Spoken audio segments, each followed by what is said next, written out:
2023's Red Rooms drags us into the sterile glow of a woman's descent, not into madness, but into the precise, algorithmic sublime of the abyss.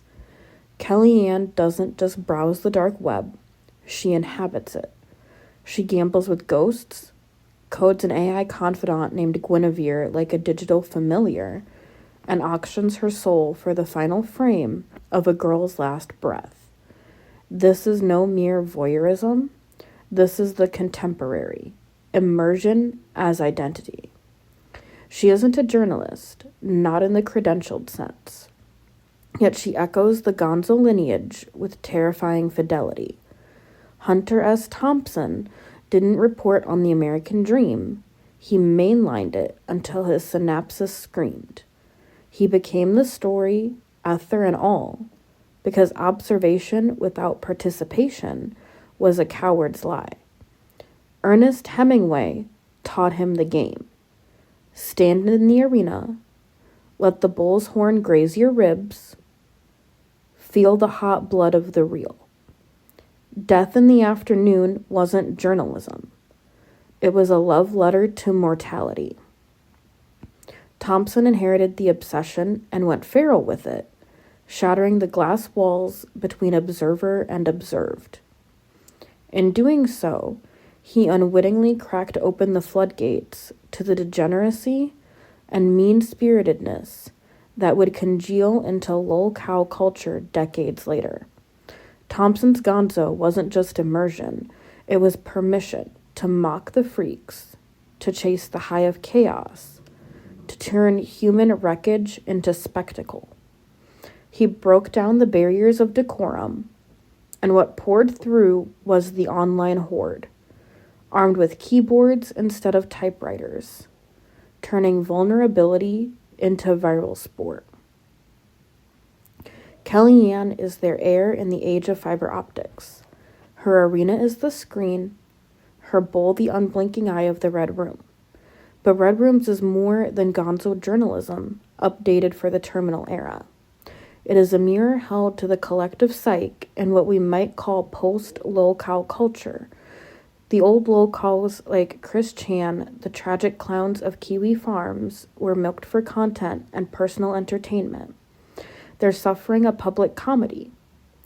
Lolcows stop becoming Lolcows when they actually start exuding aura, though that ineffable glow of self-possession, the shift from punchline to icon.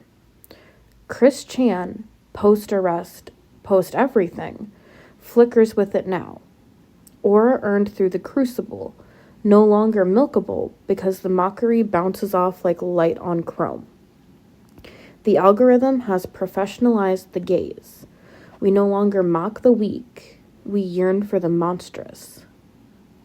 It's hybristophilia, the desire for the criminal. Men and women alike are drawn to the serial killer, not despite the blood, but because of it. The women who wrote Ted Bundy love letters while he stood trial, who dyed their hair to match his victims, who queued for conjugal visits with Richard Ramirez, who carved pentagrams into flesh.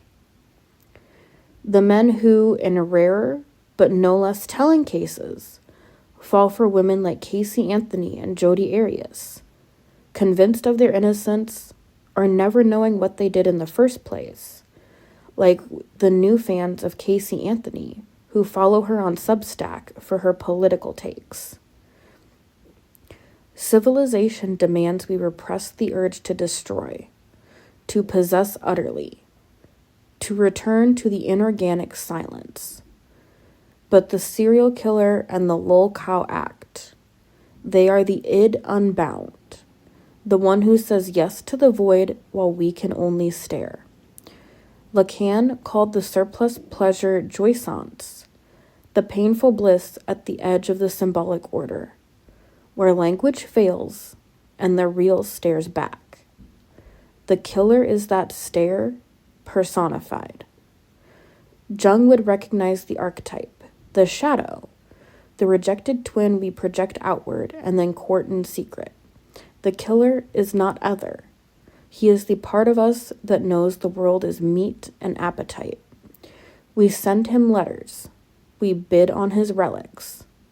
We scroll through TikTok edits that turn Dahmer into a tragic heartthrob and Daniel Larson into a misunderstood poet, with their savior fantasies blooming in the comments like digital nightshade.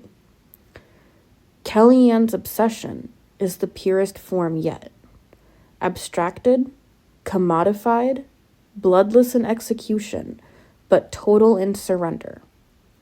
She doesn't need the man. She needs the act.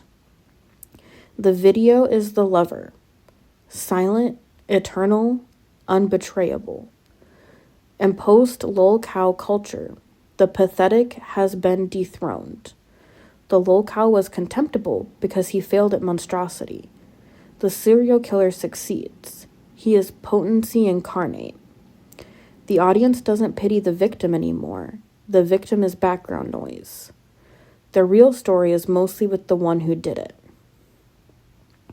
There's a sense of misguided justice at the core of all of this. The belief that proximity to evil confers meaning. It is the same impulse that drives the novelist in the 2012 movie Sinister to uproot his family and move them into the very house where a previous family was massacred, convinced that inhabiting the crime scene will ignite the creative spark for his true crime novel. He seeks not distance, but saturation, bathing in the residential evil until the cursed film reels in the attic begin to whisper his own name. Hemingway faced the bull to prove he was alive. Thompson drove into the heart of the beast to expose its rot from the inside. Kellyanne wins the auction, watches the tape, and in that frozen instant of horror, she touches her divine, the place where observer and observed dissolve.